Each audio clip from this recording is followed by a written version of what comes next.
Hello students, आज हम करने जा रहे हैं माइक्रो टीचिंग की थर्ड स्किल, जो कि है skill of illustration with example. इससे पहले हम 2 स्किल कर चुके हैं, skill of introducing the lesson and skill of probing questions. अब हम करेंगे आज ये थर्ड, जिसको हिंदी में कहते हैं दृष्टांत कौशल। ये क्या होती है? डेफिनेशन देखो मैंने यहाँ लिखी हुई है, art of judicious selection and proper presentation of suitable example in order to generalise a concept, idea और principle with a view to its understanding and proper application. कि हम किसी आइडिया, किसी फैक्ट, किसी प्रिंसिपल को बच्चों को समझाने के लिए और उसका यूज़ करने के लिए हम किस तरीके से एग्जाम्पल जो है सिलेक्ट करते हैं और उनको जो है प्रेजेंट करते हैं। ये है इसकी डेफिनेशन। अगर सिंपल भाषा में दोबारा से कहूँ तो हम बच्चों को कोई टॉपिक समझाने के लिए उदाहरणों का यूज़ कब और कैसे करते हैं, उसको बोल देते हैं skill of illustration with example. 2 तरह से हम इसको यूज़ करते हैं। टाइप अगर हम इसके करें तो 2 टाइप्स होते हैं, सॉरी इस साइड लिख देती हूँ, ठीक है। टाइप्स 2 टाइप्स हैं। पहला है वर्बल, दूसरा है नॉन वर्बल। वर्बल को बोल देते हैं शाब्दिक और नॉन वर्बल को बोल देते हैं अशाब्दिक, ठीक है। तो हम 2 तरीके से स्किल को यूज करते हैं, वर्बल और नॉन वर्बल।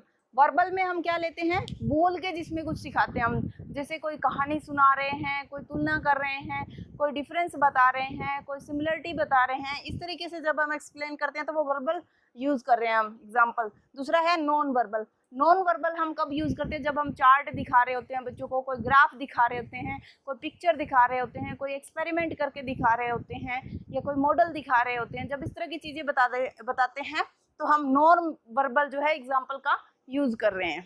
अब इसके 5 कंपोनेंट है, घटक कह दें उसको, मैंने पहले से ही इंग्लिश और हिंदी में लिखा हुआ है। 5 ही हैं इसके और 1 बाय 1 हम इनको करेंगे।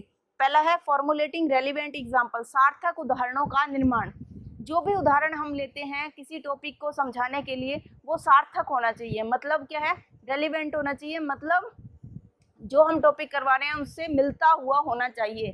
जैसे हम मान लीजिए फोटोसिंथेसिस या हम कहीं प्रकाश संश्लेषण सिखा रहे हैं हम किसी क्लास में, तो हमें खाना बनाने वाला कोई एग्जाम्पल लेना होगा, क्योंकि प्रकाश संश्लेषण पौधों में खाना बनाने की प्रक्रिया होती है। तो हम ऐसा ही उदाहरण लेंगे जो उससे मिलता जुलता हो, ठीक है।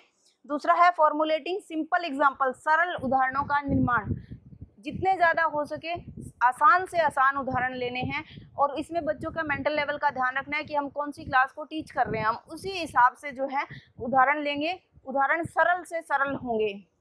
थर्ड है फॉर्मुलेटिंग इंटरेस्टिंग एग्जाम्पल, रोचक उदाहरणों का निर्माण।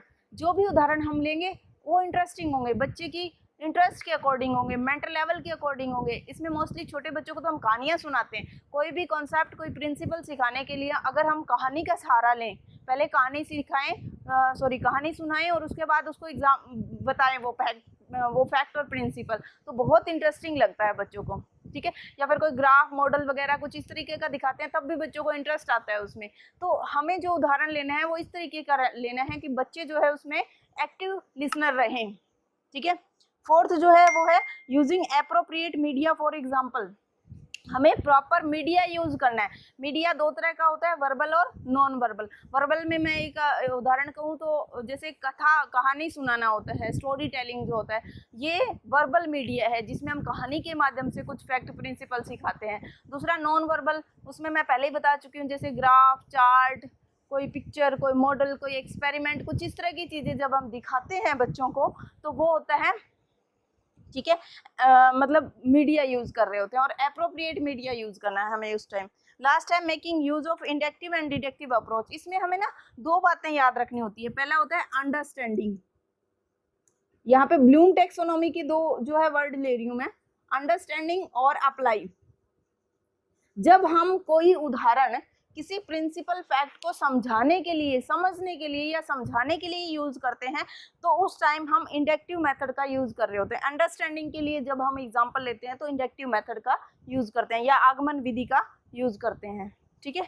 दूसरा अप्लाई करने के, वो फैक्ट प्रिंसिपल अप्लाई करने के लिए या कोई एक्सपेरिमेंट करवाने के लिए जब हम यूज करते हैं तो उस टाइम हम डिडक्टिव अप्रोच का या निगमन मेथड का जो है यूज करते हैं। तो ये होते हैं 5 कंपोनेंट दृष्टांत कौशल के। ठीक है, अब हम लास्ट में इसमें ऑब्जर्वेशन कम रेटिंग शेड्यूल बनाएंगे। ठीक है, सॉरी, ऑब्जर्वेशन शेड्यूल कम रेटिंग स्केल, वो भी बनाते हैं हम।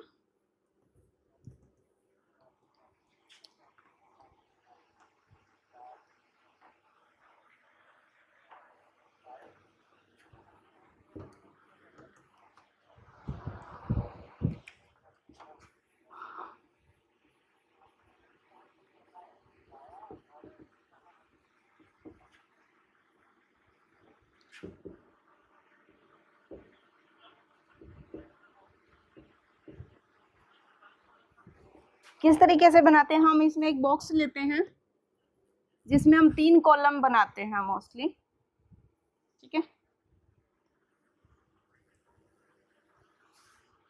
इसमें फिर एक रो, पहली रो, इसमें यहाँ पे लिखते हैं हम टेलीज, इसको ब्रैकेट में आप फ्रीक्वेंसी भी लिख सकते हो, चाहो तो ना भी लिखो। ठीक है, दूसरे में हम लिखते हैं कंपोनेंट्स, और तीसरे में लिखते हैं रेटिंग।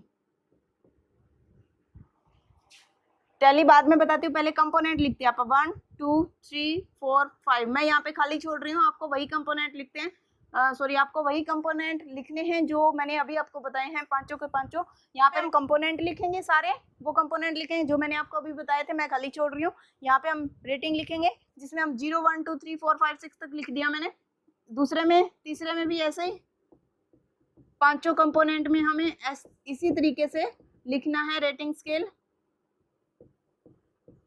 ठीक है, अब ये होता क्या है, आपको इतना ही लिख के छोड़ देना है अगर पेपर में आपका skill of illustration with example आ जाए तो।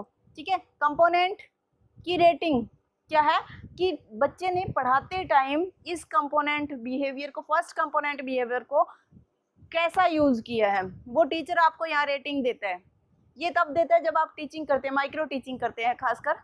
ठीक है, उसके बाद टैली का मतलब होता है कि ये वाला कंपोनेंट कितनी बार आया है, ये कंपोनेंट बिहेवियर आपने टीच करते टाइम कितनी बार यूज किया, ये टैली या फ्रीक्वेंसी होता है।